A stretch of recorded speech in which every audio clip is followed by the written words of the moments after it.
Pemirsa Komisi Penyiaran Indonesia KPI Pusat memberkanti sarang badan aksesibilitas telekomunikasi dan informasi bakti miwah Kementerian Kominfo RI antuk laksanayang parikrama sosial miwah publikasi. Pinaka tema pemargin inucap inge punika menjaga Indonesia dan perbatasan melalui penyiaran televisi digital.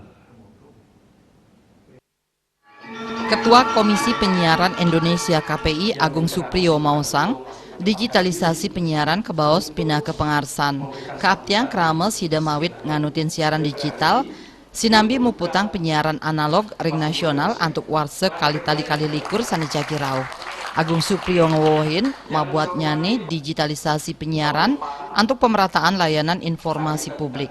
Krama Indonesia sane magenah ring widangan sane kebaos wilayah terdepan miwah perbatasan mangdedangan antuk miar sayang siaran. Wenten misi demokratisasi penyiaran antuk nganggen pola digital.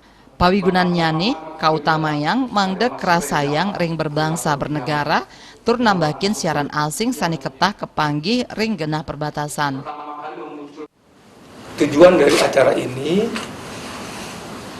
adalah memberikan sosialisasi kepada masyarakat agar masyarakat mengetahui bahwa 2 tahun lagi, tepatnya pada tanggal 2 November 2022, kita akan beralih dari siaran analog kepada siaran digital. Kita sudah sampai pada 10 titik dari awal Oktober penyelenggaraan.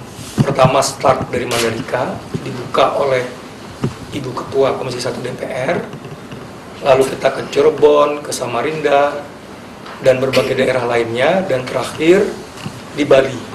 Ditutup juga oleh Ibu Ketua Komisi 1 DPR.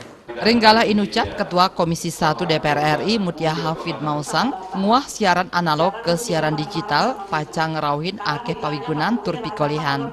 Tios waget nyuguhang makudang-kudang konten informasi tur madwe kualitas taler pindah kepahan sajroning nagingin hak masyarakat antuk ngeruruh pangruhan. Siaran digital pacang nangiang ruang demokrasi ring dunia penyiaran. Jadi digital diharapkan bisa menjadi solusi agar kita bisa mengatur lebih baik lagi siaran-siaran khususnya di perbatasan. Jadi ini holistik. Pertama kita ingin dengan digitalisasi penyiaran kualitas siaran menjadi lebih baik, isi siaran menjadi lebih beragam, dan yang juga tidak kalah penting membantu kita untuk membatasi atau lebih mendorong lagi pertahanan negara terutama dari wilayah-wilayah perbatasan melalui informasi. Parikrama inucap medaging talkshow miwah diskusi taler ngerauhin narawakil sane waget ring widang ipun. Digitalisasi penyiaran keaptiang Presiden Nyokong panglimbakan krama tur nguangun rasa semangat bernegara nyujur adil miwah sukerte. Putu Ratna, Bali TV.